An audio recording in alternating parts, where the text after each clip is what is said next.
All right, everybody, we are live. I know we've been back to back to back today on Search for a Huru. Before we get started, a couple of announcements. Tours coming up. So August 13th through the 19th. And this is going to be a question for Dr. Chi. I am hoping that all this Corona stuff dies down by at least end of May, where we could at least travel again. I hope so. We'll get into that later. But August 13th through the 19th, we will be going to Nigeria for the Oshun Festival. We were supposed to go back in March, but we couldn't for my 1 year anniversary of my coronation in Otaruo. So we're doing all that now in August for the Oshun Festival. So we're gonna have a great time. So email me, go to dynastymirror.com, send me an email. We rolling. Hopefully this stuff dies down because we are rolling to Nigeria in August. I miss home. I miss it. I miss Nigeria so much. I'm supposed to be there last March. Supposed to be going in May, but I can't go in May. So I have to go. We're rolling in August. I feel you. Hopefully. Yeah. We are rolling in August. Okay. We're rolling. This is gonna die down. All right, it's gonna die down. We'll get into that. And then also tour coming up, Sierra Leone, December 4th through 12th. This is a collaboration with Blacksit. So come to Freetown with us, Sierra Leone, and have fun. Beautiful country. So come and join us. Guys, make sure you subscribe. No window shopping. If you watch this, hit that subscription button. So we have Dr. Chi on with us today. And, you know, since you are a doctor, like a real doctor. A real one. Not a Google, I read a couple books. Right. Like you are a doctor. A medical doctor. I am. Medical doctor. Mm-hmm.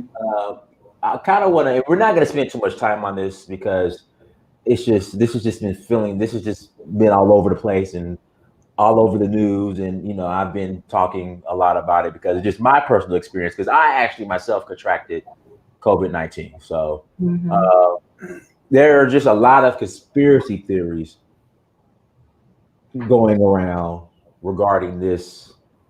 What's the word I want to use? This disease, not disease, but what is it? Virus. This virus.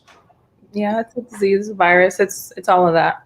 It's all of that. So, you know, I kind of want to spend just a little bit of time just setting the record straight on, since you're a medical professional, on the conspiracy theories. You know, it's not real. It's caused by 5G. What else is there? About the treatment and drinking hot water with some garlic and yeah. So you know, is a cure. Yeah, let me say this to all my herbalists, herbologists, whatever you want to call yourself. I agree. You know, I take my herbs for preventative measures. Right. But when you're in the fire, like I was in the fire, you need to call the ambulance and take your ass to the hospital. Absolutely. You know, I know there are some herbalists that are like, no, you just take, you know, just drink this special herb and you don't need to go to the hospital anymore. The issue I have with that, again, the herbalists are not on the front lines. Now, the herbalists were on the front lines if they had infrastructure and they said, look, if you have COVID-19, come here and we will treat you. I would take you guys more serious. But again, there comes a certain time when you're in the fire, like I was in the fire, you got to call an ambulance and get your ass to the hospital. And so I'll just say, I don't have nothing against herbal medicine and natural remedies and all those things that we learned when we were growing up. Like, that's fine. That's good for preventative care. It's good to keep your body and your immune system strong. But when it comes to real diseases and real active infections, there's limited studies on those. There's no evidence-based research that shows that these work. And so for the news out there and for outlets of YouTubers and showing that they have the cure, I wrote on my post on Instagram, on one of the posts, I basically said, this is insulting for you to come out and tell us as professionals in the health field that we are dying on the front line. Right. If we only drank some ginger with some hot water and orange peels, then we would have survived. It's insulting. And so I had to like call that out and stop with the WhatsApp forwarding messages and telling everybody, you know, drink this and do that. It's, again, if you do have a cold or you're feeling under the weather, of course, fine. Go ahead and drink this to help your immune system kind of fight it. But to say it's the cure and the end all be all, I have the answer. Honestly, it's insulting from my perspective as a physician who is in the hospital every day treating patients, you know? Mm-hmm. Yeah, because again, physicians like yourself, you guys are on the front lines. We're there. Herbalists, I don't see them on the front lines. Again, no, they're hiding. Open up your home, open up your house. Okay, here we go, herbalists. Open up your house. Listen, if you have coronavirus or COVID-19, come to my house and I will treat you at my home. Mm-hmm. I haven't seen that yet from the herbalists. It's just they're online. They're just online answers. Yeah. Yeah. So I would say, I know it's a very scary time. So we're all searching for answers and trying to see what works out. And that's okay. But we have to understand that they are real professionals that are working behind closed doors day in and day out, running tests, running all these research efforts on these medications that have been tried and ones that have not been tried, and seeing what's best for patients. And don't get me started on Trump announcing this miracle medication and having people reaching out and trying to get this prescription for these medications. That's a problem, because now we're thinking, oh, if I have this medication that I'm going to be cured. That's not the answer. One, you don't know the side effects. If you take hydrochlorothiazide or hydrochloroquine, if you take it, what happens to your heart if you have a prolonged QT? They don't know all this information that we have to see before giving it to them. So when Trump comes and says, oh, everyone should take it, this is something that is really good. It's a miracle. Mix it with azithromycin. It's amazing. It'll do amazing things. When you say that, it causes a problem. Another problem. That's another problem we have to fight with, because now patients, can I have a script for this just in case? It's just, the list goes on what we have to battle when it comes to the media and WhatsApp forwarding. It's an array of just conflict. I would say this for me, because again, I contracted it. What helped me out was going to the hospital, kind of getting things under control, whatever antibiotics they gave me, and just being there and just having people check on you, making sure you're okay around the clock. Right. That professional care is what helped me. But then now I'm out of the hospital. Number one, staying positive, turning off the news. That's another thing. And then now I'm incorporating, I'm still taking some of my antibiotics, but then also too, I'm incorporating my herbs and my ginger and stuff, and saying that, which is fine. And I'm saying that helps. But when you're in the fire, like I was, I don't think ginger and orange peel would have helped me. I don't think so either, but it wouldn't hurt. It wouldn't hurt, but it's not something that you're like, okay, can I get some more ginger now? I have a fever. Like that's not, I'm sorry. Yeah. I need more. I'm a research-based type of physician. Like I need some backup. I need some evidence that's telling me that this is going to work. And or even for myself, if I'm trying it and I use it and it works, then okay, cool. I tried it on myself and I got something for you.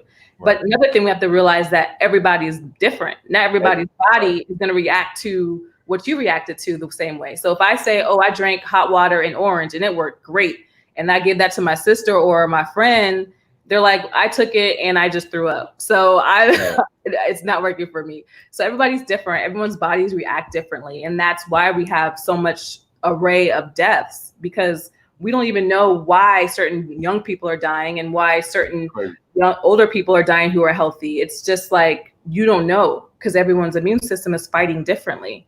So it's something we really need to take into consideration. Just because this guy did well on this doesn't mean you will. So. Right. With that being said, so like for me, I had to go to the hospital. I stayed 2 days. I've been out of the last week and week before last. I went to the emergency room 4 times. Well, 3 times. Well, 4 times. One time I was admitted, so I stayed in the hospital a couple of nights. Why are people having different? And then you have the people who's asymptomatic. Is that how you say it? Asymptomatic. Mm-hmm. Like, why a healthy guy like me couldn't even walk up and down the stairs without thinking, I can't breathe. I had a fever. muscle aches, like I couldn't move. Why did it hit me so hard? But some people just like, like Idris Elba, it's like, yeah, I got asthma, but and I have it, but I'm fine. Right. And that's the question that we're trying to figure out now with all the cases that's been going on. There's people who are walking around fine without even knowing they have it, and then there's patients like you who it just hits them, and then they're in the hospital for days trying to recover. No one really can say what exactly. There has to be more time and more genetic testing to find out, is it in the genes that's causing this in some patients and some people not. Like you can use the flu as an example. There's patients who, when they get the flu, it's a sniffle here, a cough here, and a little bit of muscle aches. But then another person who gets the flu, they're in the hospital. They need oxygen. They need all this attention. And they started off as the same type of baseline, healthy, fine, and doing okay. Again, it's everyone's immune system and how it reacts to the virus. And I wish we had more answers of why certain people die and others don't. But at this time, we can say chronic underlying diseases make a difference, yes. But what about the healthy ones? And that's unexplainable. I'm gonna be, you know what? I was thinking about this the other day. So when I was in college, when I was playing football, they did all these blood tests on me. Mm-hmm. And I came back. I don't have sickle cell, but I have sickle cell trait. Mm. So I was just thinking the other day, maybe my coronavirus kind of had to do with the trait, because that's a good correlation, maybe. So when you do have the trait, you're sometimes when your cells are starving of oxygen, it can cause some of the symptoms, like you have the shortness of breath and the chest pain. I don't know if you ever notice, if you work out a lot and you're not hydrated, you might get a little bit shorter breath more than normal, or you feel muscle aches. It's probably because of that trait. So could be, but not everybody. I don't know. I mean, it could play a factor in why you got more sick than the other. Yeah. Because I'm just like, so healthy. Like, why is it hitting me like this? I know. I don't know. So what made you go into the healthcare profession? I mean, that takes a huge commitment. Yeah, that's a very long and winded question, but I would say I am Nigerian, so you already know how that goes. You're already kind of born into it. But throughout my life, I found that track for myself. I made it to where I was accepting it, and that's what I wanted to do. Not because my parents said I should, or not because I felt forced to get into the health field. I always was just inclined to not only help people, but treat them and make sure that they're okay. And I always just loved challenges. And I thought medicine was one of those challenges that I wanted to try to overcome. Right.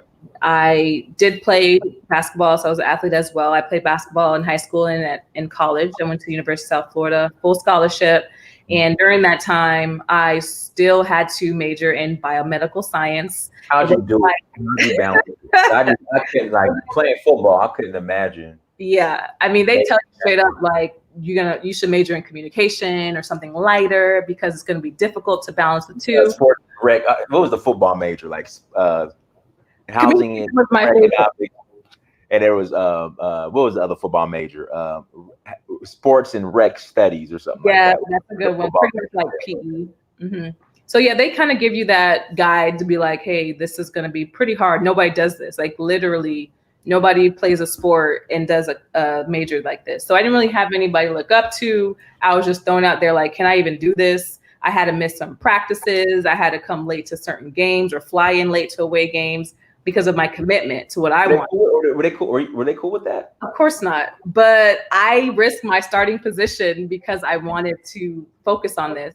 And it was like kind of used against me too, because they were like, oh, she doesn't want to play basketball, so this freshman will start over her. It was kind of like one of those, like I had to keep fighting for my position. I mean, I got my starting position junior and senior year. That wasn't because I was skilled, but I still had to fight for it. I had to fight for it because I did come in late. I had to take my test on the road. Like there was a lot of challenges, but I stuck to my commitment. And I think the support of my mother helped for me not to quit and to keep fighting, because I definitely thought about quitting.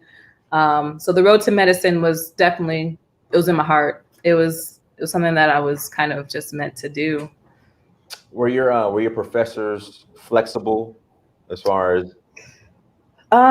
They were. Some of them were. I had one I had one professor who was willing to give my coach my exam, and then she would proctor me away in a hotel, and I would take it while she was watching me. So I had that. It was chemistry too. It was organic chemistry. So I had to take an organic chemistry exam on the road the same day as my other the other students were. So I passed. But yeah, so there was some interesting bending of some rules to accommodate my dedication. So I really appreciated that as a USF alumni. Go Bulls. USF is in. I think I've been. No, it's not in Tampa. It's in. It is in Tampa. So we played in the. In fact, here we go. We played in the Outback Bowl, which was in Tampa. Oh yes, that's Outback Bowl. Raymond James Stadium. 04. And we practiced at USF. So yeah. Okay. Yeah. 04. When I started college. I said my age. It's okay. Yeah. So now, were you born here or were you born in Nigeria? I was born in the States. Both my parents were born in Nigeria and came here back in the day. Where in Nigeria are they from? Anambra State. Okay, Igbo. Of course. The best. Okay. Now let's get into so something that's dear to me. So I played football and ran track at University of Georgia. I was on scholarship. Mm-hmm. So coming out of high school, we have this expectation. Like me, I was gonna play 3 years, and I was gonna dip and go to NFL. It didn't work out like that. Nope. I ended up blowing my knee out my freshman year, dislocating my knee. Yeah. I had nerve damage. It was a gruesome injury. I still ran track. I was on a football team, but I just never recovered. And so a lot of, especially when we're dealing with the Black community here in America, I would say the pressure for these young collegiate student athletes, especially when it comes to football and basketball, in regards to, okay, you're gonna go to NFL, you're gonna come save the hood, mama's gonna retire off of you, and buy a house and uncle a car, and it doesn't work out like that. And a lot of us get depressed when it doesn't play out like it's supposed to be when we're being recruited. So I've seen a lot, especially dealing in the Black community when it comes to athletics. People flat out get depressed, because they couldn't transition from college into what my mom calls the real world. Now, me, I kind of I think the great thing about my injury, it wasn't great, but I'm happy that it happened early on versus later on. So I kind of already mentally prepared myself in regards to having to, okay, you're gonna have to transition, you have to get a job. Yeah, early reality check for you. Right, exactly. But again, some don't. They don't transition. So you have a nonprofit organization. I want you to go into your nonprofit organization that helps athletes transition into the real world. Yeah. So as I mentioned before, like as an athlete, I didn't have anybody to look up to as a female Black sports college athlete who wanted to be a doctor. Like that just was unheard of. And so when I was finishing up college and then went to medical school, I knew that part was missing. That part was not knowing some of us athletes not really knowing that there's people who do other things outside of playing our sport. We weren't really told that. No one really told us that or like gave us like options really. So I founded Reality Speaks. It's a nonprofit, and I founded this when I was almost finishing up medical school, and I wanted to have that program that helps student athletes start thinking outside of the box. Like, what else are you interested in? Because that ball is going to stop dropping one day. The lights are going to shut off. What else are you interested in? Let's start thinking early. What am I good at? What can I transition to when I finish? Yes, we all want to be professionals, but the reality is only 1% of college athletes go into the professional world. And those are real statistics. Right. Those are real. And I have to let these athletes know that, yes, it's okay to dream, but what is your backup? What other plans do you have when you do get injured or you don't get selected? I personally blew out my knee. I tore my MCL my last game of my senior year of college. Like that was it. I was like, oh, okay, thank you, God, for showing me that this isn't for me. But yeah, like this happens and a lot of us just don't know. I was blessed to have that goal already that I wanted to be a doctor. I may not know all the steps, but I knew that I could do it. And I wanted to be sure that there are, especially Black athletes, to see that there are other people out there that are not athletes that are Black and successful or not a superstar. They are lawyers, educators, painters, anything, put your mind to it. You can do it, but you have to be prepared and ready for when you finish. So that's what Reality Speaks really was. So we mentor, we give like mentoring and job interview skills and help them to build that resume. I host regular events here in the Tampa Bay community where they can come and volunteer and build up the resume that way, from clothing drives, toy drives, and Christmas, Thanksgiving dinners, anything that they can come and show that they're part of the community. They're more than just an athlete, and it just helps build their confidence to be more than an athlete. Okay. So that's it. What has the university supported you at all? Absolutely. Oh, absolutely. I'm welcome. They give me clothes to donate on my clothing drives. I was on the board of the Alumni Association at USF. So I'm very active with USF, and I take pride in that they support me pretty regularly. That's good. Yeah. What kind of questions we have in the chat room. Someone's asking, the virus affected you spiritually, pathologically. I would say this, the virus, even with my knee injury, this virus has really taught me how to take nothing for granted. Like, for example, I have not seen, only time I don't see my son is when I'm in Africa. I can't go around my son right now. I'm off of quarantine this weekend. So I have not seen my son in like over 2 weeks. And my son lives 15 minutes away. How old is he? He's 6. Oh. So little things like that, me just walking up and down the stairs. Yeah.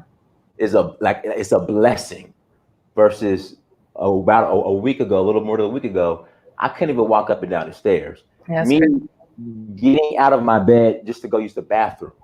Like literally, when I was in the hospital, even before then, I had to get mentally right. Like when I had to use the bathroom, it was like a mental process. Like, okay, I gotta get up. I gotta get up. I gotta get up. And I had to like roll over. I had to hold on to the wall and just catching my breath, trying to use the bathroom. Yeah. Just to go from my bed to the bathroom was a process. So, little things like that, So it had a lot of effect on your psyche too, just taking things for granted that you didn't think before. Yeah, like walking up and down the stairs. Like, yeah, the virus definitely has a big impact. And it's not even people who are affected. Like it's affected me emotionally, just the draining of information. We get emails literally from the hospital every day about this update, what to do with masks. Visitors can't come in. But if visitor does come in, they have to wear this. This is what you can't do. This is what you can do. So it's like all this information coming at you every day. And then when you see a patient, oh my gosh, do they have COVID? Do they not have COVID? Am I wearing too much stuff? Like you always have to be on alert. And me personally, I haven't been able to see my parents, not see my nephews because I am considered high risk. Like I could be carrying it without knowing it because I'm around so many different people in the hospital. So this is like, I think, in everybody, it just plays a psychological impact on us. And we have to take a moment to just take an emotional check-in and be like, okay, am I good? Am I not good? I know I'm being indoors for a long time. So I think we all can either take advantage of this situation and learn from it and not take things for granted because we definitely have. So it's just been an interesting time, honestly. Yeah. So it's like I said, it was definitely an experience. I don't wish this on anybody, but at the same time, I can, like me being healthy, I can see how someone who has an underlying issue, how like it could affect them, Right. Definitely. Because I have an ex coworker of mine. His wife, she has kidney failure. She's on dialysis, and she's in ICU right now due to COVID. Yeah. Yeah. Yeah, and it's real. And you got people with conspiracy theories. And if I go to the hospital right now and give her an orange pill, hot water, an orange pill, that she'll, she'll be fine. Yeah, that's just good. I just so you being a student, what was your experience like as a student athlete? As a student athlete. USF, just in general, how was your experience? It was interesting. It started off fun and then it didn't. I started off as freshman year, like, oh, this is fun. I'm an athlete. We getting it in. And then by the time I got to my sophomore year, junior year, senior year, I was like, oh man, this is a business. I'm good. Like, I don't want to do this no more. Like, if you're not performing, then you're not playing. If you're not practicing hard enough or you miss a free, like, you can sit on the bench. And it's like, we don't really need you, you know? So it took a lot of psychological toll on me as well as an athlete. Like, I don't need y'all either. So I could leave, but it was like, fight for what you believe in, because you can use them just as much as they're using you. They're paying for your school. So it was a lot of a battle with me being an athlete, but I was like in the best shape of my life. I worked hard. You played in front of a crowd. You got to be on TV. It was very exciting. It was an exciting time. You were young. You went to class. You came back. You were on a time schedule. Like, you learned a lot. It was a lot of time management. I'm sure you can see that you had to manage your time appropriately from classes. They own me like from 6 a.m. to after study hall. Right. 7:30. Yeah, we were. Yeah. It was a clockwork. It was just boom, boom, boom, boom, boom. Yeah. Yeah.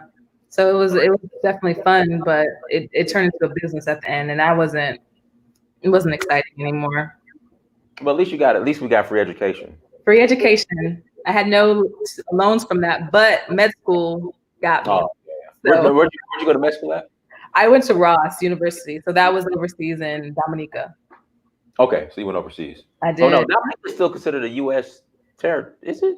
Dominica is an international country, but the school itself is U.S. based. Okay. So I still got a U.S. degree in that sense. All right, so guys, we are going to take a couple questions. No trolls. Okay, don't come on here asking a stupid question. Oh, God. All right, so we'll take a couple questions. Send me an email. Our email is in the chat room, and we'll let you on. Okay, please, no trolling, no stupid questions. No, the orange pill and the tea healed the coronavirus, and I was in the ICU. Unless you could prove it. Now, if you could prove it, you can prove it. You need evidence. But just again, Hoagie red pill. Like I said, email me. It's in the chat room. Send me an email, and I will send you the link. Hoagie red pill. Again, send me an email. Comments here. Send me an email, Uhuru at searchforhuru.com, and I will send you the link. Okay, so we were kind of talking about this offline. Do you think this will calm down by at least June 1? I think so. Okay. I think it will calm down to the sense where we don't have to social distance as much, but we'll still be on alert. Like, there'll still be, you're washing your hands pretty regularly. You're making sure that you're not sharing things, and you're just being on alert. I don't think the cases will be as high.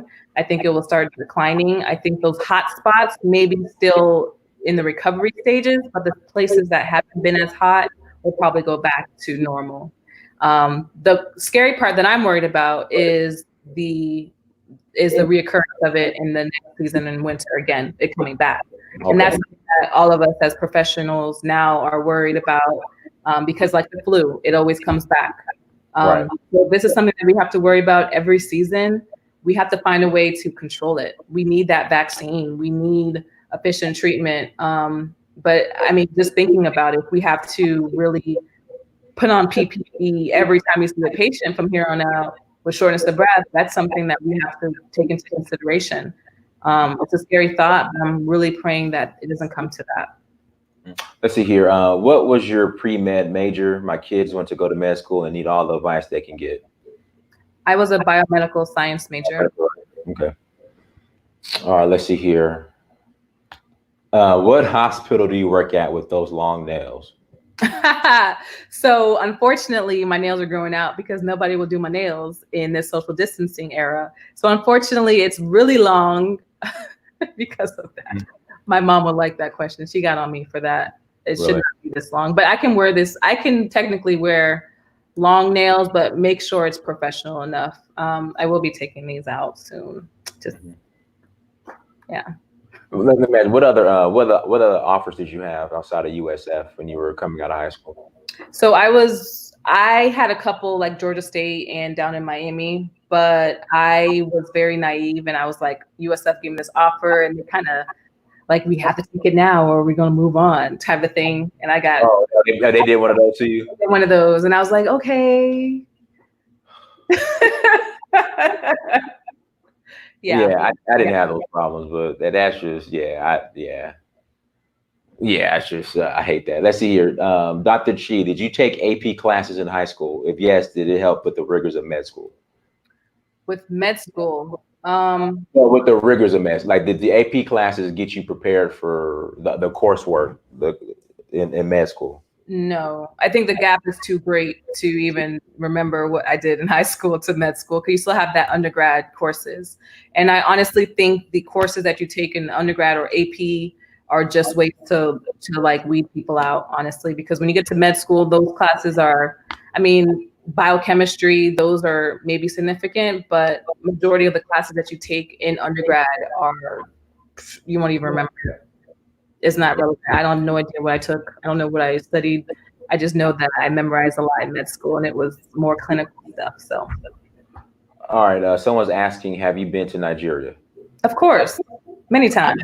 You don't? Okay. Well, I mean, you don't. I can't say of course, but I am somebody who believes in my culture and I love my culture. I embrace my culture the more I'm older. So I can't say of course, but I would say yes, for sure. When I was growing up, my parents made sure that our culture was instilled in us. Like literally when we were at home, like giving stuff with our right hand, you get left hand, you get slapped, washing your hands with a bowl of water when they eating fufu. We went to Nigeria when we were younger a few times since I was in like a 1-year-old to kindergarten to middle school.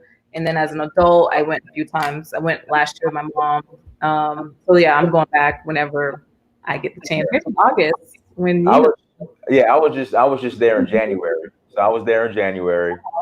Supposed to be there in March, had to cancel it. Was supposed to go in May, got to cancel it. So I'll be there in August. Kelly Cash wants to know, anybody else in your family a doctor in healthcare? Yes, I have actually a big family. We all are in the healthcare somehow. So there's 7 siblings, and then I have my 2 parents.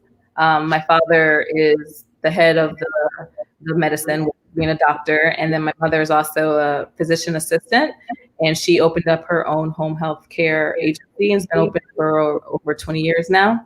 And then I have bear with me, guys. It's gonna be a long little list. Take your time. So my oldest sister, she's a nurse practitioner, and then I have one under that. She was a pharmacist and went back to get to med school. And then I have under her is my sister, who's a nurse practitioner, and then it's me, who's a physician, and then it's my sister who just graduated med school, and then it's my brother who's a physician, family medicine physician, and then it's my baby sister who's a pathologist assistant. So we're there, we're in there. And I think that is tells you a lot about our foundation from our parents. So yeah, we're blessed. I can't deny that. Now, outside of, I know you have the nonprofit, you're a doctor. What else are you working on outside of? I don't know if I can tell you all that. So I do a lot. Besides my nonprofit, besides, working out and doing yoga, I do teach yoga. I teach yoga for free in the community, the underserved community here in Tampa. And I'm working on some business stuff as well, maybe in the tech industry. And hopefully you guys will see more of that one day. So I have a lot kind of going on. I stay busy outside of being a doctor. I think me being a doctor is just that vessel to keep me going and having a voice in a lot of other things outside of medicine. So you're smirking there. What other question you got? No, I'm sending I'm just sending the link to some people, and some people just these conspiracy theories, man. I just these comment companies too.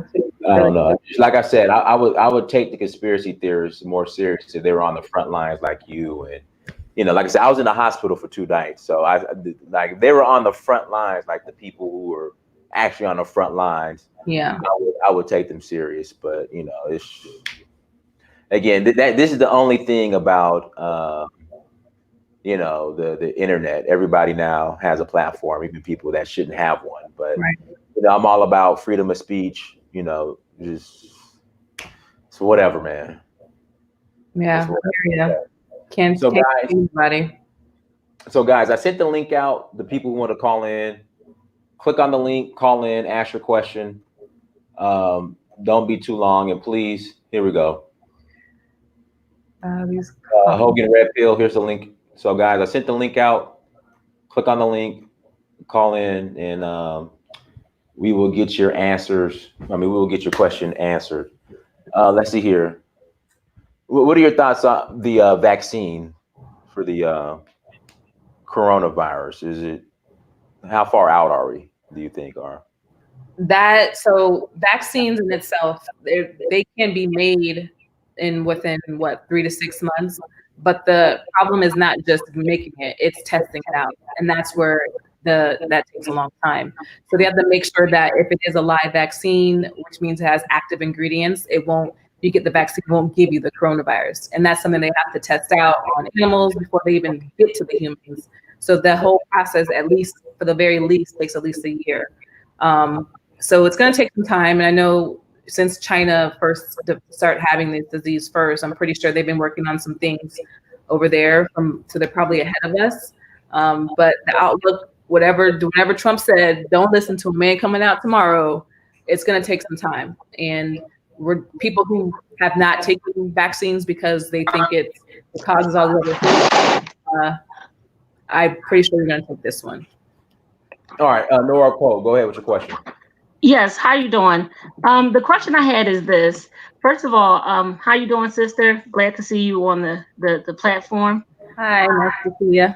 Oh, great. The first question I had to ask you is, do you or your family, does anyone in your family or you have a telemedicine or telehealth practice, or thinking about telemedicine or telehealth?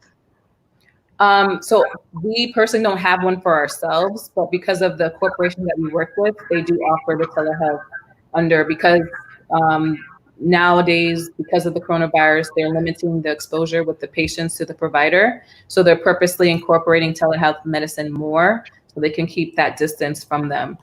We don't have one in our own businesses, but that's something that is developed even throughout the US of telemedicine. That's just something that's been in the works and now being used because of coronavirus. Are you considering, or would your family consider something like that? Are you trying to sell? Are you on here trying to sell? You can email me. Find me on my Instagram and email me if you want to talk specifics. Okay, all right. Okay, I'm in the healthcare field. That's why I asked. Now, I do have a second question for you. I'm going to be quick with it. Now, take your time. You actually, you're one of the intelligent ones. So some of these people come here and it's just like, oh boy. Okay, but I'll be quick still because I know other people want to put through their conspiracy theories like Lou Major. No shade, but so the other question I had is what is your experience, I guess, with the diagnosing of diseases when we have, like, for instance, with ICD coding and everything like that, there is some protocols around how you actually diagnose and everything. And with COVID-19, because it is really symptoms that we're looking at until that we have that definitive diagnosis because of the lab results, right? So it's really just symptoms.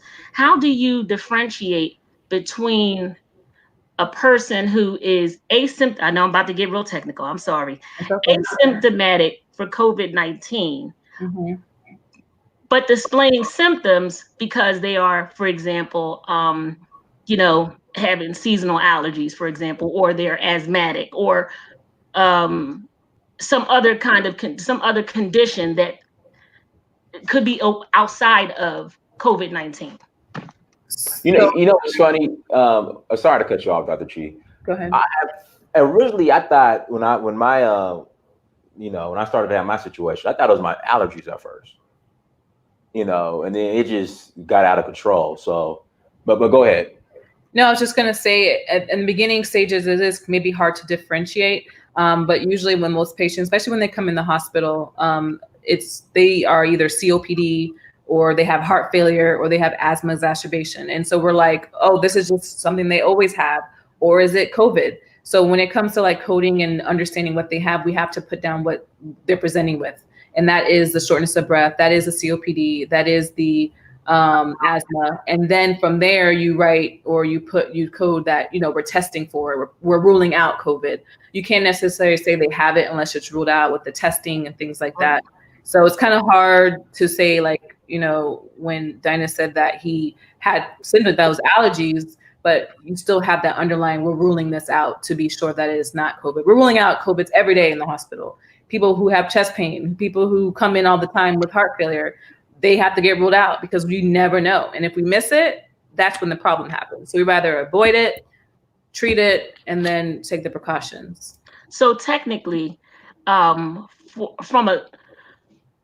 a diagnosing perspective, it would be better for you to diagnose the person with COVID-19, better safe than sorry, utilize the resources necessary and go along with that than to take the chance of not diagnosing the person with it, and of course opening up the risk for failure to treat or to a quality of care issue.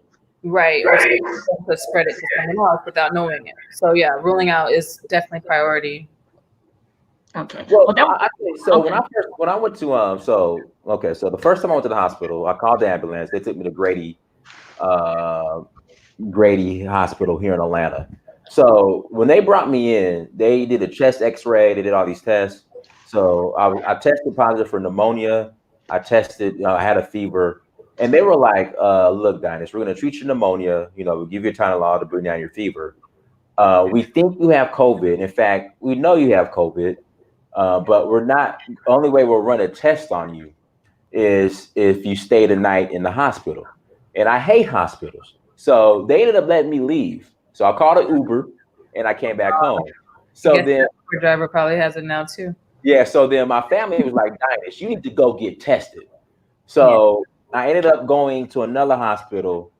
But see, what's crazy was, like, when I went home, like, I felt way better than when I had to call the ambulance. So I go home that Saturday. I'm feeling better as well. So I go get my prescription meds, and people are like, Dinus, you need to go to the hospital and get tested. But I'm saying to myself, I don't feel too bad. But I went anyway. So I went to Emory Hospital, got tested. It came back. I went back home. That was a Saturday. That Monday, they called me and said I tested positive. Now, what was weird, between like that Friday night to that Monday, when that Monday came, my health was I was hurting. So then that Wednesday, I had to call the ambulance, and they took me to the hospital, and I had to stay, I stayed 2 nights. But it was just weird because felt like I was recovering. Then my health just went. That's usually how the viruses works. It kind of you start here, and then you hit your peak of illness at the top, and then you just it kind of falls down. So Right. that's a normal wave. So you eventually should get better by day 10 at the best.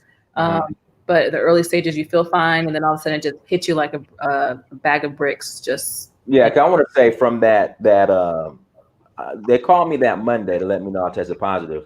yeah. From that Monday till that Saturday, it was really to that Friday when I checked out the hospital. Oh man, I was that week, like those 5 days were hell. Yeah. All right, let's see here.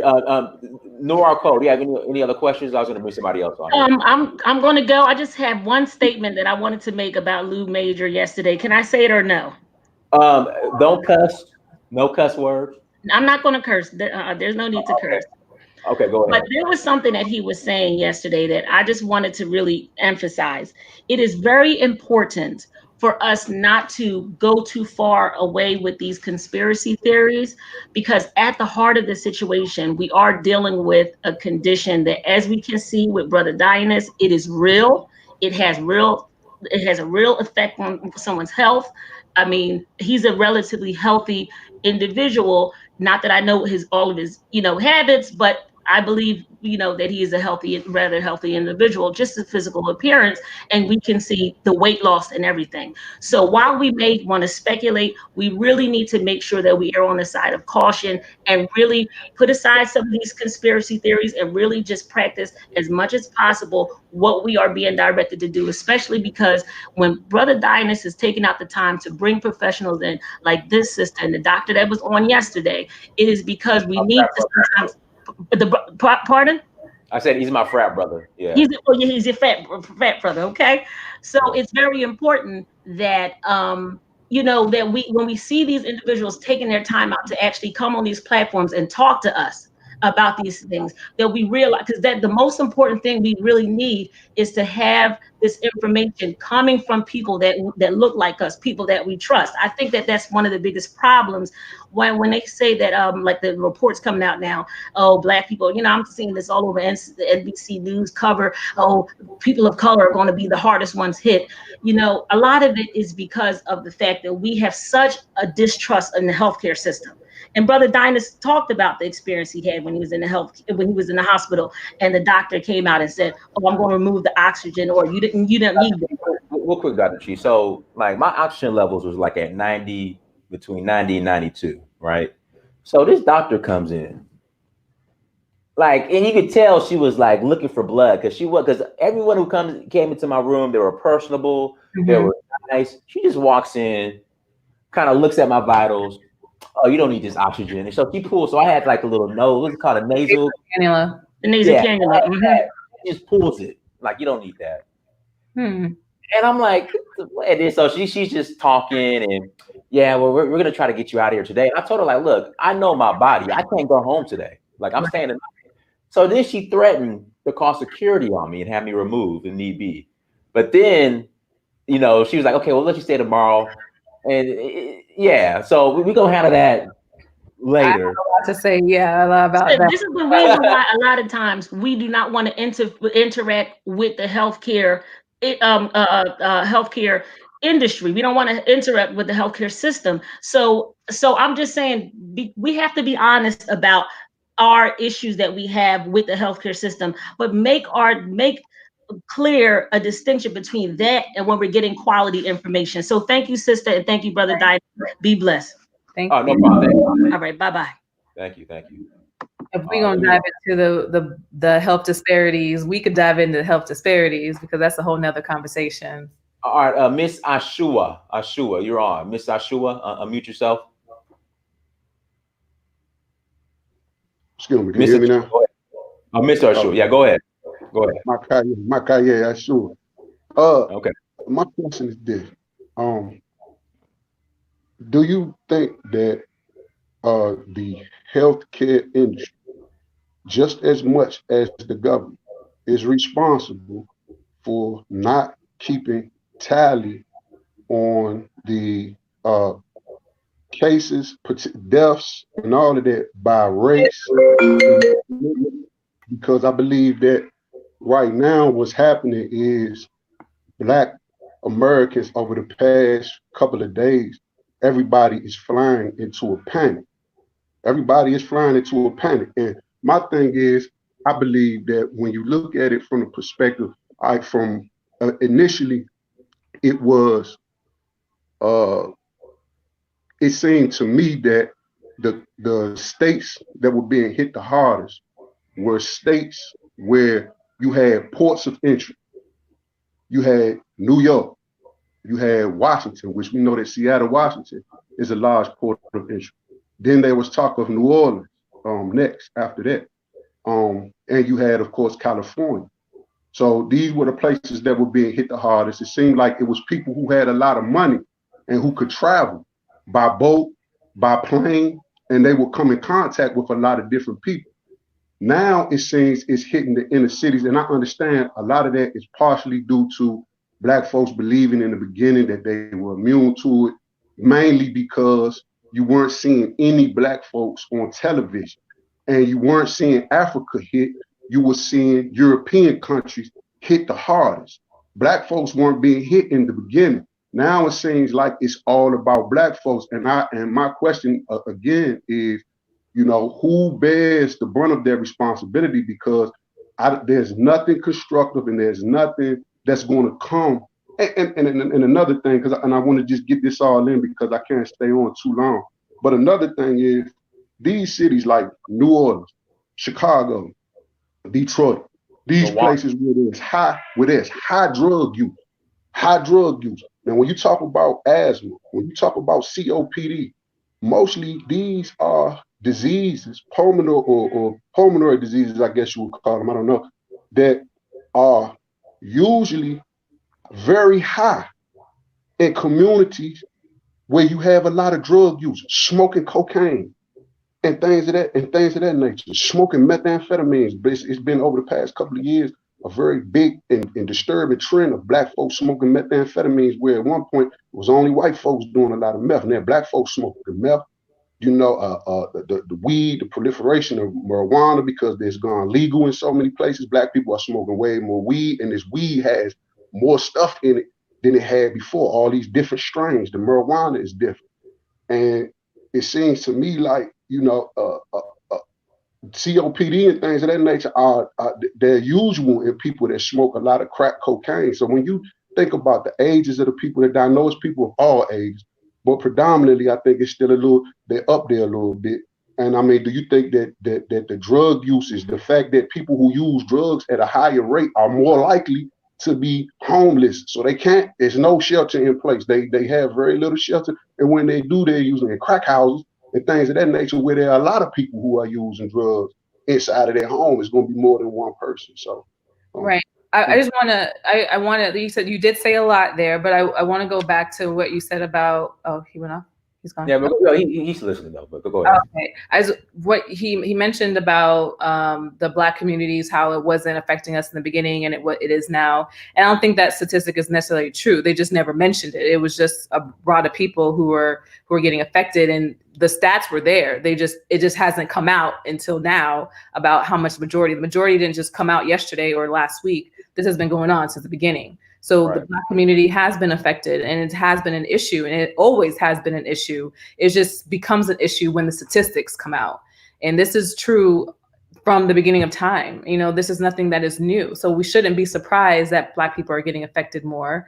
We should not be surprised. This is an ongoing health disparity that we've been fighting for years, for centuries. So when it comes to the coronavirus affecting little pockets of the communities in Seattle, and you mentioned about the government being involved, and yeah, I mean, the government definitely could have done a lot before in the beginning to prevent this. There was a story in Seattle about this research company that actually developed a test to test COVID patients when they didn't have this test out yet. And they asked, so we want to test these patients and make sure they have it so we can stop the spread early. The government shut them down. They didn't want them because they were doing their own. They're working on their own. This is public news. Like, we know that the government wants to do things their own way. They didn't want to take the test from the WHO organization because they felt like they can do better. And then look what it got us. We were behind by weeks because of this. So this is something, it's not conspiracy. These are facts. These are facts that we can actually digest and understand that what we're going through right now is something that not necessarily saying it can be prevented, but it definitely could have been treated better. We could have been in a better situation. This is a scary situation when we're in with all these deaths, and everyone can come out and say, this is the reason why Black people are getting affected more. This is the reason why we're dying more. But at the end of the day, this is nothing new. This is nothing new from being jailed in the 80s for doing crack versus now, and they're having laws to help the opioid users. Like, we can go on for days about this issue, but I don't know. It just really makes me upset to hear these statistics, to know that of course it's still going on, but I don't know how much more we can do. We have, as a community of minorities, we just naturally have the chronic conditions. And yes, it does come from being scared, but also comes from not having insurance, just not having insurance. Let me cut you off right there. So I have insurance, and they've been sending me the bills. Like, just last week, when it's all said and done, my hospital bills are going to be probably close to $30,000 to $40,000. Yeah. And so I could only imagine people who don't have insurance, what they're like, forget that, I'm gonna take care of it on my own. But yeah, that's another issue. Yeah, I mean, this country is not for the people. If as much as they say it is, it's not. It's ruled upon rules and these laws and money making businesses and corporations to make money. There's hospitals that are suing patients because they can't pay their bill. Like this country, this is America that they're doing this to. It's very unfortunate. And then I have patients who I live, unfortunately, or I work in a county that is known for opioid abuse. So I see the IV drug users all the time, and they're mostly white, honestly. And they come in like, whatever, bill me. Like I'm coming in, you know what I mean? Like there's like no worry there. It's just crazy. But then the other spectrum of a Black female who doesn't have insurance, she doesn't want to come in. Her diabetes is out of control, but she's rationing her insulin and she's the one to get the bill because she's worried. Like, the difference is just crazy to me. You have one person who doesn't even care, and the other person who is just worried about this $20,000 bill that's going to come to her house because she calls the EMS. Like, this is just a messed up country. Like, honestly. Yeah. Let's see here. I'm gonna bring. Hold on one second. I'll bring both you guys on, and hold on one second, and then we'll end it after this. The Vita and Fresenius dialysis cash top dollars off Black health. Listen, so I dealt with healthcare when I was working with Centos, and I would go into these dialysis clinics, and you're right, it'd be nothing but Black people in these dialysis clinics. It was crazy. So yeah, you are correct. All right, Hogan Red Pill, go ahead. Can you hear me, brother? Yeah, go ahead. All right. Hey, man, all I wanted to say, there was a doctor that came out, and he was basically saying that the hydrochlorine or whatever that they're giving to people, chlorine, yeah, there's another medicine that you can go to the store and actually buy it or either order it offline. He has patients that is taking it. He's releasing the people off within 24 to 48 hours. Hogan, like Hogan, I'm gonna stop you right there. I need the name of the doctor and the product. Okay, I'm gonna give you. Yes, sir. Okay, the channel I was trying to tell you guys in the chat is called News and Knowledge. He's a he's like a up YouTuber. I don't know if you guys know about him, but he's like giving like all these different type of information where basically we need to eat off the land. Okay, but brother, I need to know his name so we can look up his credentials. I would have to. I'm sorry, Dr. Child, say what? Brother, do this. Get his full name so we can look up who he is, and then we'll take it from there. But just get his full name. Okay. What was the message? Most definitely, I'll do that, man. Do you have any other questions?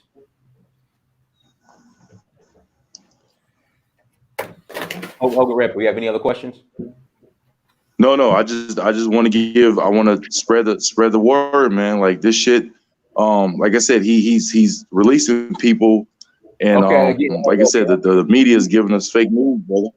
We don't know so get his full name. And the product. Okay, I'll send it to your email. I'll send it to your email. No. Okay. Put it in the chat. Put it in the chat room. His full name. Not his. I don't know how to put. I don't get it on YouTube as much, but I don't know how to put it on in a chat room. Just type it like you type the other stuff, Hogan Repu. Okay, got you, brother. Got you. Okay, all right. Go ahead, Brandon. Hey, I just wanted to address one thing. I see a lot of people in the chat. I'm watching your chat, just seeing what people are saying to kind of gauge the mindset of the people. And you have a lot of people talking about how are Black people the majority of cases, blah, blah, blah, blah.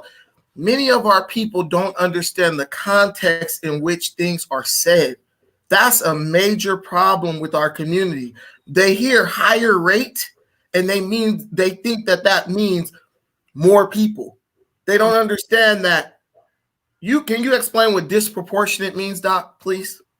So basically in a community, if you have a community of, say majority of the community is 50% or 30% of the community is Black. So you have 30 people who are Black and 70 of them are white. In those 30 people, more than half of them are getting the coronavirus and are affected by it, versus comparing the white 70 people. So they're disproportionately getting more affected because of their small amount that we have. So if I say 70% of that 30% is getting affected, that means there's more of a majority of people getting affected in that small handful. Not necessarily saying that there's more people, just saying that within that small circle, majority of them are getting affected. Okay, me and Dynas and a lot of other people understand exactly what you mean. But as soon as you said percentage, I know a lot of people's minds drew a blank. So what you're basically saying, I'm explaining this in the layman term. If you have 100 white people and 50 of them get sick, that's 50% of white people are getting sick, right? Mm-hmm. But then you have 100 Black people and 75% of them get sick. That means we have more actual people getting sick.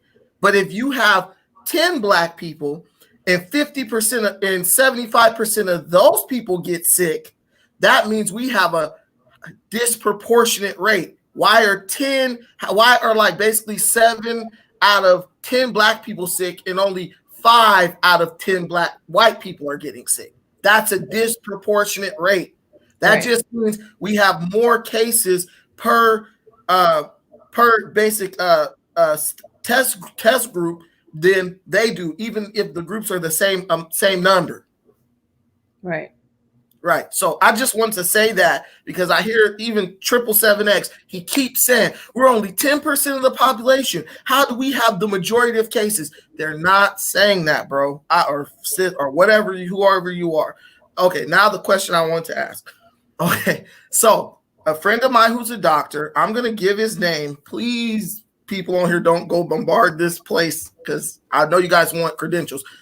A student of mine, his name is Dr. Michael Hatton, Hoag Medical Center, Newport Beach, California.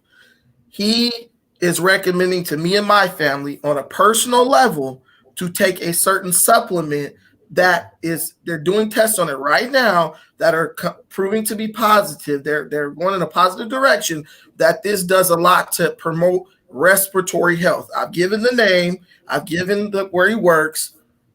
He was a military doctor. Now he's in the civilian field. He also is like a special forces person. Okay, you guys got that. So that supplement is Quercetin. And I have it here. Okay. It looks like this. Quercetin. Okay. Quercetin. And if you go online right now, it's totally sold out everywhere. You might be able to find it in your local health food store, but it will be very minimal supply. From what he's telling me, all the doctors, nurses, etc., are taking this supplement right now that he's connected with. And so I was wondering, you don't know about it. What's the selling point? Are they saying that it cures it, or are they saying that it helps promote lung health? It promotes lung health and immune health. And basically, so what it's doing is it's fortifying your immune system, and it's helping increasing your ability to pull in oxygen basically into your lungs. So it's also keeping the mucus from building up initially, because it's also used as an antihistamine blocker. So people with bad allergies take this mixed with vitamin C. What do you think about that? I have more questions. So when people take this medication or this supplement, it is used to not necessarily preventing them from getting coronavirus. It's just saying that if you do get coronavirus, you wouldn't get sick. What it's doing is it's strengthening the lung function, and it's inhibiting mucus from forming. Basically, people use it as a histamine blocker and a decongestant, a natural version of that, paired with vitamin C and bromelain, which is found in pineapples. Okay, so if you take say people who have taken this are not hospitalized with the coronavirus. They're like people who are having extreme exposure to corona and don't necessarily have the PEP in hospitals. I'm just going based on the best hospitals because this is where this guy's operating at. They are taking this right now. Doctors, nurses, nurses assistants, all that, medical assistants. People, word of mouth can have a strong effect. So I'm not worried about people saying, oh, everyone's taking it. That's fine. But I'm just asking for, again, I'm very evidence-based. So I'm just asking people who are taking this, are you telling me that they have shorter hospital stays, or are you telling me that they stay out of the hospital? Are they taking this while they got the coronavirus? Are they taking this as a health provider to prevent getting coronavirus? Like what? What I'm asking you, and I got the answer in your initial statement, is if you had heard anything about this particular. I have not. That's why I'm asking you these questions, so I can, I'm asking you these questions so that you can go out there and ask these questions too, because you can't say I have this and I've heard it does this. No. You need to go back to the basics. What are they selling it for? The correlation I'm making is when the World Health Organization said, okay, we changed our minds, everyone needs to wear masks. Masks sold out. You can't find that anymore. It's gone. All the people who knew early got it. Right. Now, someone's telling me this who's in circles that I really don't have access to, and many of us don't. A high-end person, a person who's up there in that right. He's telling me now that I got some game, I'm like, let me go get on it, and I'm like, whoa, this is all gone. And now that I'm in that health food store or on that site and I'm kind of in the rooms talking about it, people are like, yeah, man, we heard that weeks ago. This guy came about.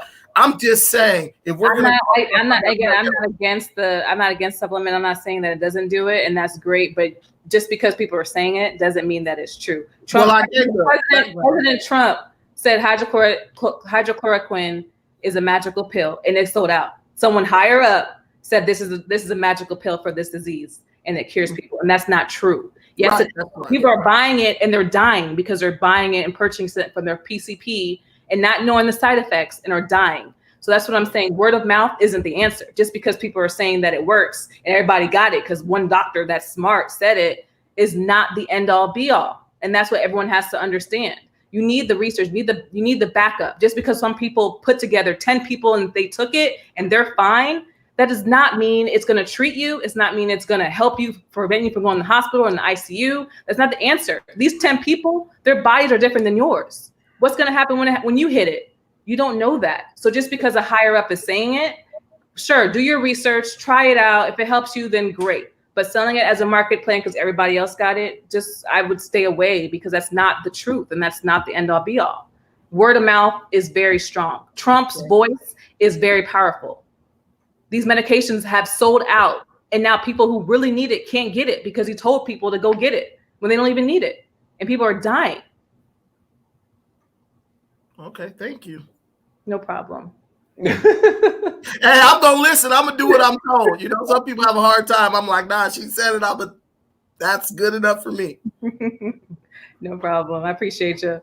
No, right, thank you. You got any questions? That's hey, one thing. Everyone is kind of hard on Lou Major, man. Lou Major is not really a conspiracy theorist. He's a person who studies evidence and searches for facts. Yeah, but this is my thing, bro. When we bring on professionals, right? Who actually spent hundreds of, not saying all professionals are perfect or they know everything, but when we bring on people who have invested hundreds of $1,000s into their medical career and practice, who are doing this, who are on the front lines every day. And then we got people who research on Google or people in my circle who are, you know how it is, but people who I know are, higher ups that I have access to, who am I going to listen to? I'm going to listen to the people who are on the front lines, who are dealing with this and confronting this upfront and personal. That's just my thing. So when people come on here and, like I said, if you are that confident in what you do, put out an ad on Craigslist or on Facebook. Come to my house if you have coronavirus. I would distribute all the herbs and orange peels and all this other stuff, and then I would take you serious. Right. But you're online, because like I said, everybody has a platform now. You're online typing. You have access to higher ups. You saw this YouTube video of this guy in a dark room who just happened to have on a lab coat, so he's an expert. And you're taking this and you're running with it. Like I said, I caught the disease. I was in the hospital for 2 nights.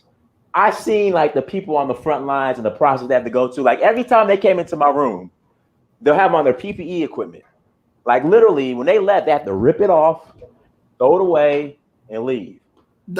Donis, but we need people like Lou Major, because Lou Major is a person who he may come with some outlandish things or unproven research, but he is also a deterrent to a conspiracy theorist who is not as well studied as he is. So they see him being corrected. That's like a learning opportunity, because you have a doctor. See, because when that doctor yesterday was correcting Lou Major, that was teaching our people. When this doctor here was correcting me, that's teaching our people who might have the same type of thought process. Right, but the thing is, even then, when the Dr. Swain was correcting Lou Major, just because of his ego, and I love Lou Major, that's my brother, but just because of his ego, he wasn't trying to hear it. Like again, his people in his upper circles who we don't know, the Illuminati, I don't know, he has connections to the Illuminati and they're telling him this, and therefore, whatever this doctor who's on the front lines is saying is null and void. That's my problem. But he stayed and he took his medicine. And that's one thing our people need to learn how to do. Just because someone doesn't agree with you, doesn't mean just run off. He sat and he stood in it yesterday. He was getting down and look, but he stood in it. But still, he still didn't. I mean, because even then, he was just coming up with all these. Well, the test is to coincide with the 4567 antibacterial test. Like he was trying to trip him up with all these, he was just waiting to drop. But how much? Yeah, doctor, I got you. But how much credibility do our doctors gain, our black doctors gain, when they take people like Lou Major to task? Because that brother was impressive the way he handled Lou Major. And I learned a lot. I was like, dude, this guy's on point. She today is on point. That's giving people confidence in the people we have who are doing these jobs, because in many white doctors, European doctors, when they hear you say something that's not research based or whatever, they just dismiss you. They won't even engage you. But see, the thing is, Brandon, this is the thing. I understand why, because again, if I invested years and hours and hundreds of thousands of dollars into my education, and I got this guy who reads an article on the internet who has connections to the Illuminati, and he wants to try to question me, I'll dismiss it too. Like, that's true, but we are tasked with the burden of having to worry about what that says to our people who are watching. See, the white doctor, his people are already going to follow his direction, period. If we just dismiss like he does, our people going to say, yeah, he didn't want to say nothing because Lou Major was right, or whatever. That's where these conspiracies come from. With what's going on right now in the situation we're in, we're past that point. Like, we are past that point. We don't have time to come with the conspiracy theories and arguing with professionals who, again, spend hours and years, $100,000 in debt, who are on the front lines dealing with this. So I don't have, because again, if you are that confident in what you believe, you put an ad out on Facebook or Instagram or whatever. If you have coronavirus, come to my house. Come to my house. I will. Don't go to your house. Don't go to Dinah's house. Don't come to my house. No. But I'm saying, if all these conspiracy theorists, all these people who have the information that the coronavirus isn't real, and like Lou Major is trying to say, it's nothing more than altitude sickness, and I'm like, I climbed Kilimanjaro. I got altitude sickness. Trust me. Right. What I experienced on Kilimanjaro and what I've been experiencing last week, not the same. Right. No. So again, you're speaking to somebody who's experienced altitude sickness on Kilimanjaro and had to be emergency back down Kilimanjaro, but then I recovered in like 3-4 hours. And you're speaking to somebody who had coronavirus. So to try to put both in the same category, you're out of your mind. Seriously. And so again, all these people who are this confident in the herbs and everything, again, open up your home to coronavirus, people who are affected with coronavirus, and you treat them at your house, and I will take you serious. Let's see this study. Write it all out. I want to see it. And then write the study out, and I will take you serious. Doc, can I pose the same question I posed to the doctor yesterday? Because he answered it, but he really didn't answer it like really definitely. Do you think people who are actually being admitted to the hospital, do you believe that, like Dynas, he went to the hospital, but then he went home? Do you think that people who go to the hospital to get tested because they might not be sure what they have end up being admitted and staying in the facility, which is pretty much contaminated with COVID-19? Do you think that is putting them at greater risk of death from the virus? It's kind of hard to say because every hospital is different. I can only speak from my hospital. What we have done here is we have a section of just COVID patients. So it's all isolation, special precautions. So we're making measures, making sure that there's this area that's just for them. And any patient who comes into the hospital, they're getting their temperature screened. So if you have a fever, you're already wearing a mask already. And if you're coughing, you're wearing a mask. So we're already taking precautions to avoid that spread early on. But is the viral load increasing? Like, say if I come in and I'm a little bit sick, and then this person has got full blown, they laid up on a ventilator. Is my viral load increasing from being in the same vicinity as they are? So how hospitals work, if they are on a ventilator, they're in a private room. They're in a negative pressure room. It's not coming in and out. Like, you're not even associated with that patient who's on a ventilator. You have no contact whatsoever. They're on different levels. Like, if you're going to be downstairs, they're upstairs in the ICU. Like, so that in itself is not impacted. You're not impacted like at all. That shouldn't be a worry. That's awesome. I'm learning. I'm not scared to go to the hospital no more. Don't be scared. I mean, some people, we have noticed in the hospital, there has been a decrease in volume overall, just totally, because I think patients are scared, just like you, to come to the hospital because they feel like it's scarier and they'll get exposed. And there's not really much truth to that, but it does have some type of fear that you may have interaction with people who are sick. So most people are staying home because of that, but don't let that stop you from coming if you're really sick. I know. No, I'm really not scared, but I'm speaking for the person who might be scared out there, because if something go wrong with me, I'm going straight to the hospital. Right. People don't like hospitals. Dynas went home because he didn't want to go in the hospital. He should have stayed, but Hey, we trying to find out the answers, but thank you for bringing me on, Dynas. I'm gonna head out. I got a show later on today. Oh, no problem, brother. Thank you for coming. Peace. Cool. All right, Dr. Chi, we'll go ahead and close out. And let's close on a positive note. Please. On a positive note. Yeah, let's close on a positive note. Yes. Anything you'd like to share in closing, positive, anything you're working on? Just go ahead. Take your time. On a positive note, I think during this time, it has brought in some good self-reflection on my ends, and I've learned a lot. It may sound cliche, but I'm learning a lot about myself and how I'm feeling stress. And I have personally been incorporating meditation every morning now. There's this app called Headspace, and they gave like free premium subscriptions if you're a healthcare provider. So I take advantage. And so I've been doing meditation in the morning before I wake up, or when I wake up. And when I work out, I'm doing my yoga, incorporating meditation during that time, like really just bringing some emotional self-care to myself. And I really want people who are listening to kind of just focus on themselves at this time when you can't go out. Take a moment, breathe, like really understand what's going on. Turn off the TV, read a book, just kind of take some time for yourself, because this is going to be over before you know it. And then you're going to look back and be like, what did I do with my life in the last 2 months? Right. So be like, this last 2 months, I got a lot accomplished. I started a business plan. I started thinking of the future of what I'm going to do for my kids.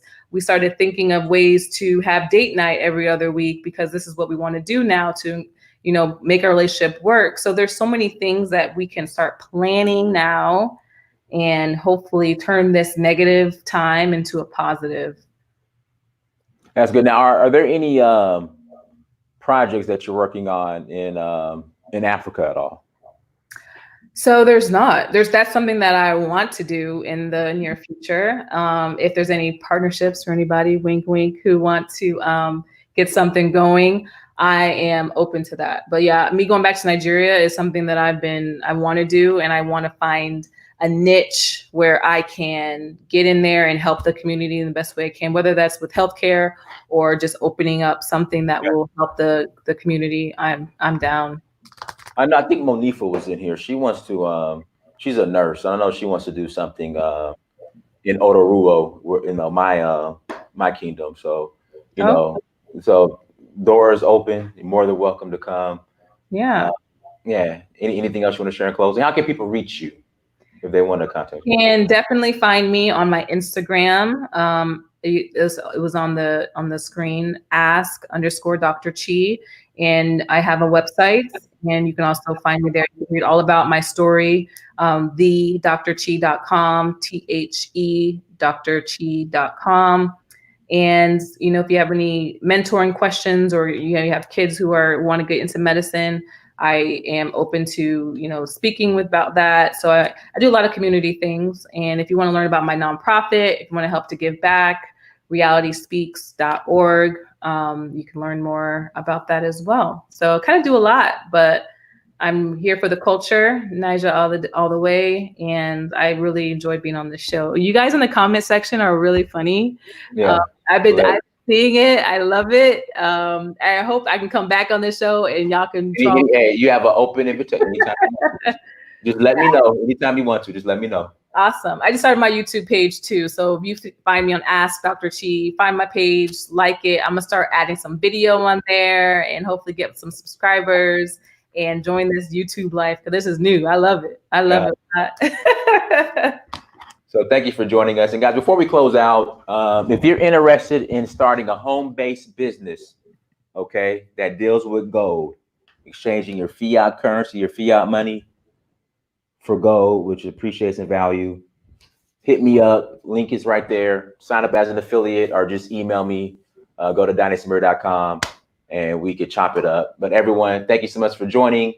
Until next time, Dynasty Mirror, search for Uhuru, like, share, subscribe. Make sure you go to Dr. Chi's Instagram, look her up, all that good stuff. Until next time, family, peace. Bye. Bye-bye.